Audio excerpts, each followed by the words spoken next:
PPI stand for? Well, just why gonna give me options? Oh, shit. Uh,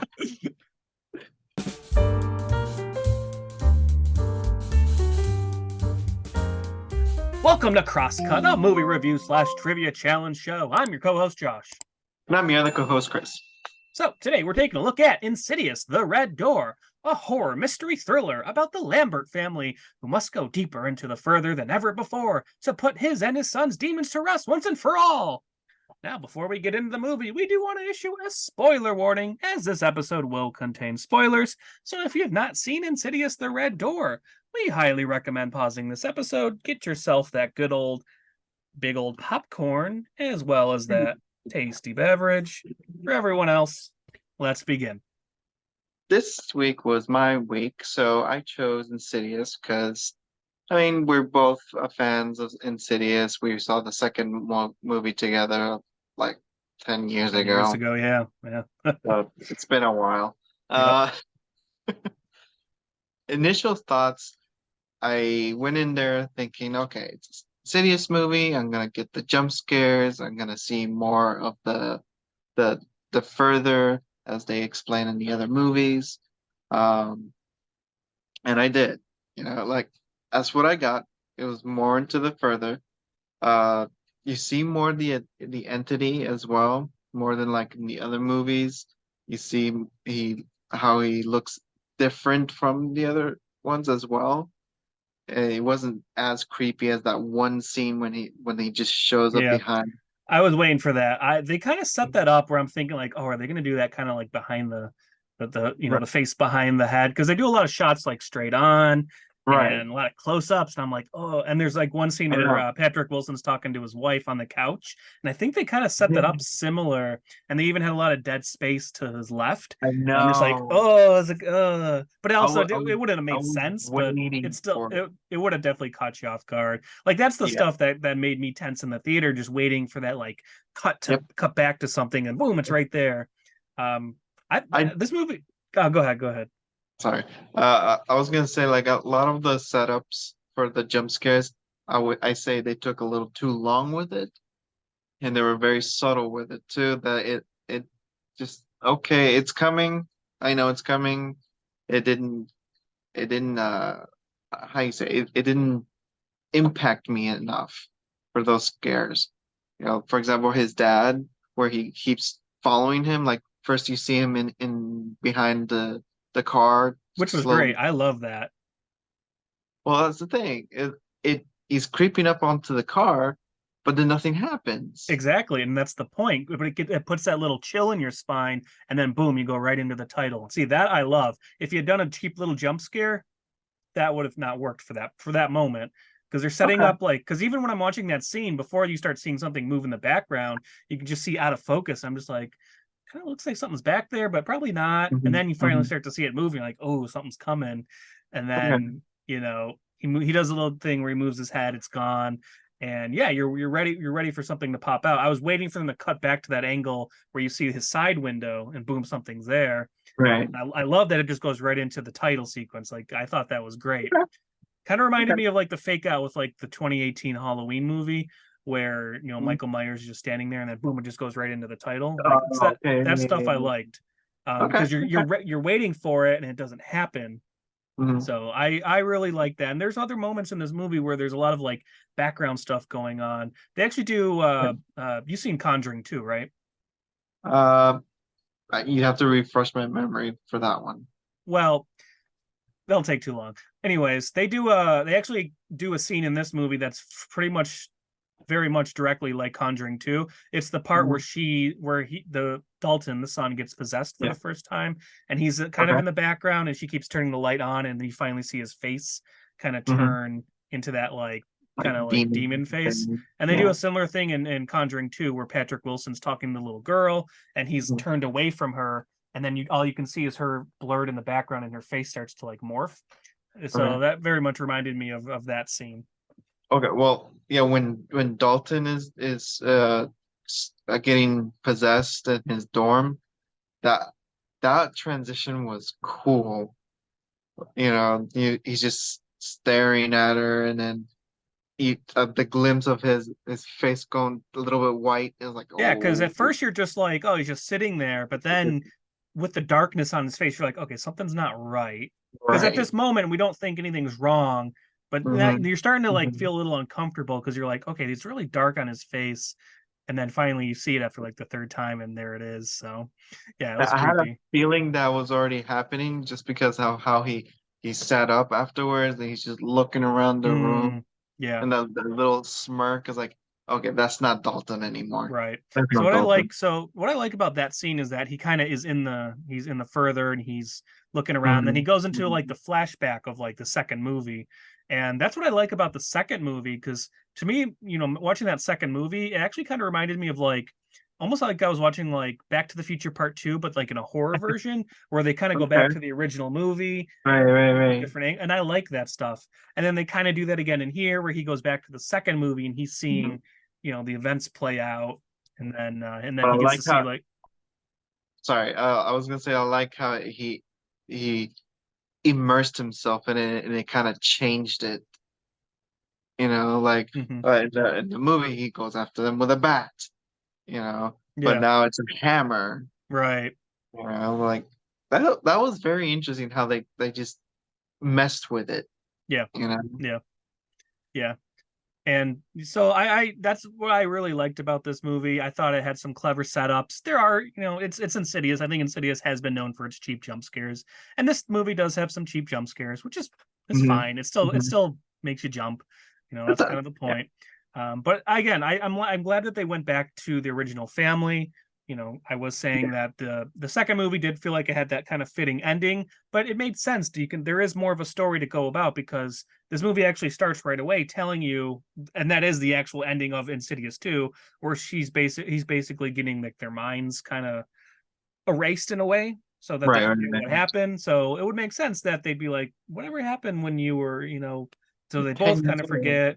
And then this is kind of them remembering. And then the kind of the whole Mhm. theme is, we shouldn't forget, we should remember, stuff like that. Right, right. So I really like that. And again, kind of going back, I just like that the ending wasn't cheap.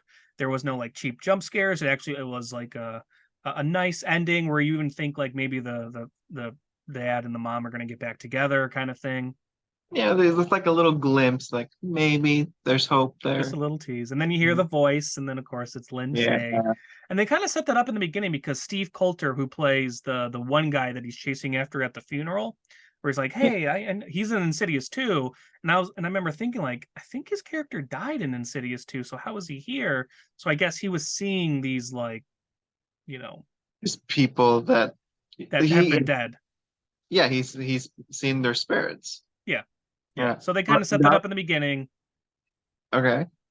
Okay, yeah. That I got right away after the ending and everything, like, oh, okay. So that makes sense with that guy. Hmm. But I have it kind of confused me a little bit at the end because she shows up, right? But like, Yeah. okay, I remember she died. So Hmm. Yeah. and then that's what I started to think, wait a minute, did he never leave the further? I thought the same thing. I was like, did he die? And that's why he's seeing. But so I think certain people can actually see these spirits because I rewatched the ending of Insidious 2. Funny enough, Jenna Ortega plays the little girl at the end of Insidious 2.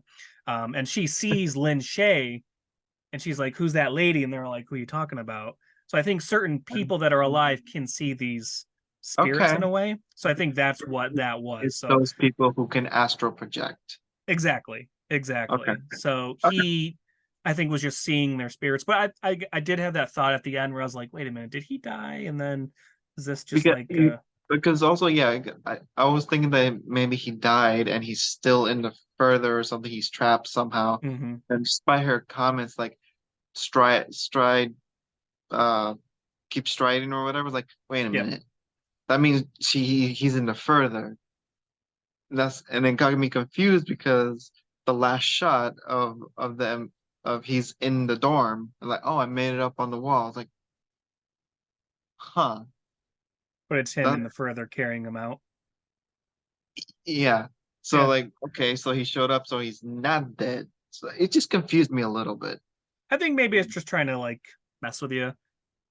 I guess. Almost in that like Chris Nolan Inception kind of way, like just to start a conversation. Like, wait, was he dead, or is this actually happening? I guess Well, so. so did you see the little post credit scene at the end? I did. The Okay, light came on the door. that's just a little tease, I guess, just in case they Yeah, ever but want to do another maybe there one. could be another one. Who knows? I almost thought this movie was going to end on a cliffhanger and they would just have to do another one. Thought that would have been kind of interesting. Yeah. I like the tease though. It's subtle. Like it can come through, cannot. You don't know. Yeah, yeah. You know. I mean, I do remember watching those first couple movies and definitely being confused as like what all this was. And now Mhm. I understood it more because like you see like the people kind of coming through in the dorm room at the end.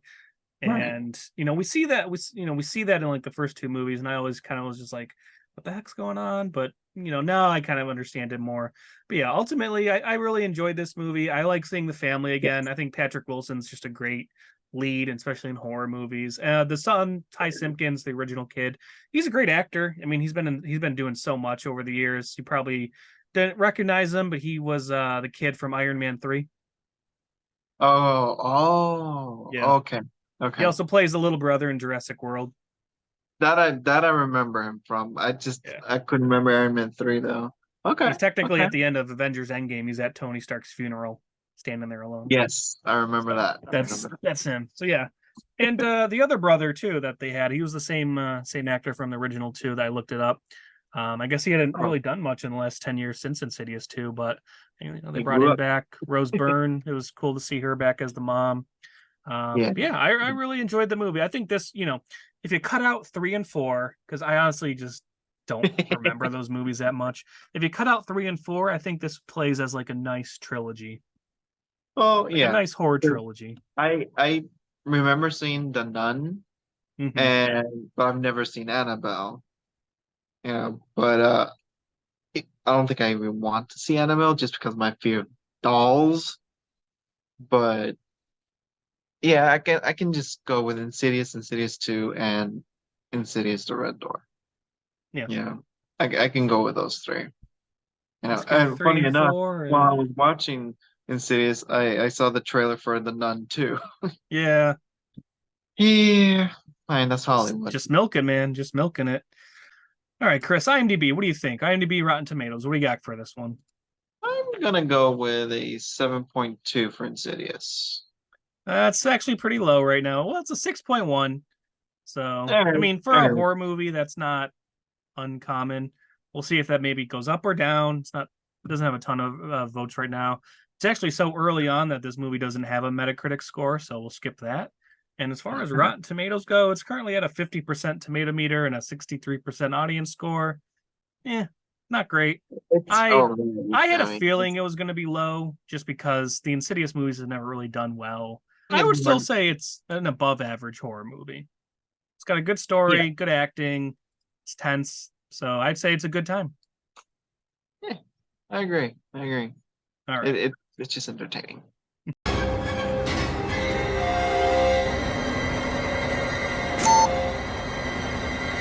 Hop quiz, hot shot. Two guys watch a movie. Who remembers the most about it?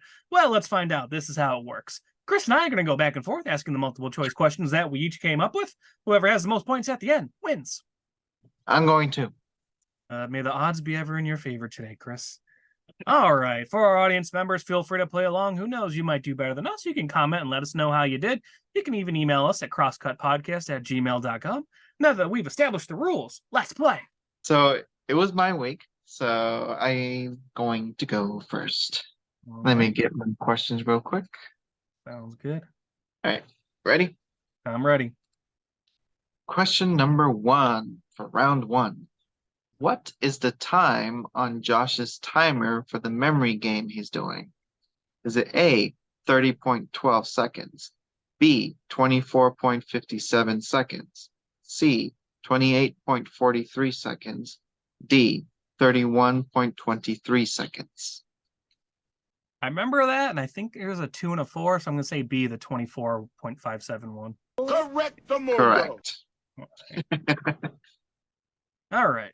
Okay. Question for Chris.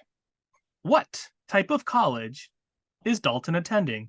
Was it A, a media arts school, B, a liberty arts school, C, a fine arts school, or D, a graphic design school?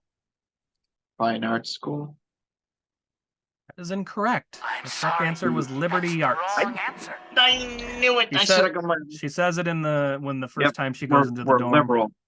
Yes. Yeah, I should have gone with that. My first choice. Oh well. Oh, I guess I actually technically said that wrong. It's liberal arts school. Oh, I said You liberty. said liberty. All right. I got an easy one for you. What was the dessert they offered at the frat house? Was it A, diaper pudding, B, diaper doo-doo, C, diaper jello, or D, diaper chocolate? Diaper pudding. Correct. Correct the mundo. You would eat the diaper pudding, right? Hell no. I had the same exact reaction that he had in the movie. It's like, no thanks there, guy. Okay. All right. Question 2 for Chris. Speaking of frat, what was the frat boy Nick's nickname? Was he A, Nick the Prick, B, Nick the Hick, C, Nick the Stick, or D, Nick the Dick? It is Nick the Dick. Correct the Nick the mundo. Dick. He was quite the dick. Yeah, he was. All right. After 2 rounds, I'm currently up 3-2. What did Nick the Dick call Chris at the party? A, mistake, B, a dog, C, a clown, D, a problem. I believe he called her a clown. Correct the mundo. Yes. All right. Let's see. Question for Chris. Okay. According to the YouTube video that they watch, what is the name of the cameo by Specs and Tuckers? What is the name of their company? Was it A, Ghost Vision, B, Spectral Sightings, C, See It, Believe It, or D, Abnormal Entities? I'm gonna go with vision entities. That's none of them. Do you mean abnormal entities? Yes. Oh no, Okay. yeah, abnormal entities. All right, that's not the answer. It I'm was Spectral sorry. Sightings. That's the wrong answer. Spectral sightings. Okay. PPI stand for. What is? Why are you gonna give me options? What was the name of the YouTube people that Chris shows Dalton? Was it A, Paranormal Practices Investigations, B, Professional Paranormal Investigators, C, Professional Poltergeist Investigators, D, Practicing Paranormal Investigation? I'll say D, Practicing Paranormal Investigation. I'm sorry. Wrong. That's the It was wrong answer. Professional Paranormal Investigators. Okay. Just to make it clear for the audience, so Yes. the name of their company, Spectral Sightings, and then the name of the thing that they offer for their guests or their customers is what Chris's answer was just. Professional Paranormal Investigators. Yes, exactly. Two All different things. 2 different things. One All is right. the name of the company, one is what they do. Yes. All right. Okay. All right. So right now we're going in, or this is round 4, and I'm currently up 6-2. If you get this right, you will tie it up. What is Chris's dorm room number? Was it A, 223, B, 232, C, 323, or D, 332? 323. Correct Is the mundo. correct. That was one of my questions. Okay. All right, all right. What was the name of the person who suppressed their memories? Was it A, Carlton, B, Caleb, C, Carl, D, Charles?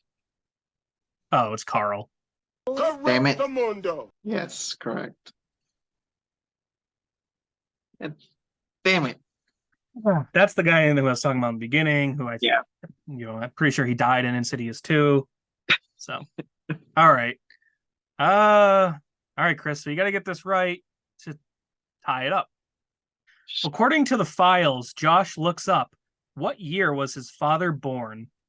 Was it A, 1946, B, 1947, C, 1948, or D, 1949? 1947. I'm Incorrect. sorry.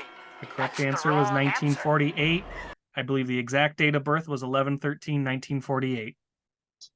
Yeah, that went too fast for me. I couldn't read that.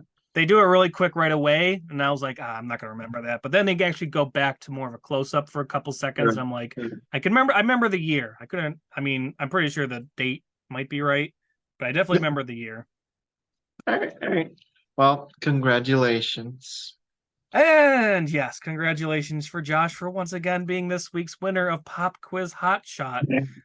Chris, you're gonna need to make a bit of a comeback this season because I'm already up 3-0. I know. I couldn't think of any hard questions for you. This one was actually, I will say this, about halfway through the movie, maybe even more, I was like, I literally wasn't even thinking about questions because I was enjoying the movie, and there's only 2 questions I could think of right away. I was like, oh crap, maybe the what kind of school it was he was going to and the number of the dorm room, and then I think I was able to find some more questions throughout. But yeah, I was just enjoying this movie. Same for me. I was enjoying the movie, and the first 2 questions I could think of was the timer and the dorm room number. Gotcha. All right. Well, thank you all for watching. If you want to support the show, you can do so by hitting the like button for this episode. You can also subscribe to the channel, stay up to date for future episodes. Thank you everyone for watching and or listening. Cut print moving on. Who's at the door? Who's at the door? Got my little lantern here.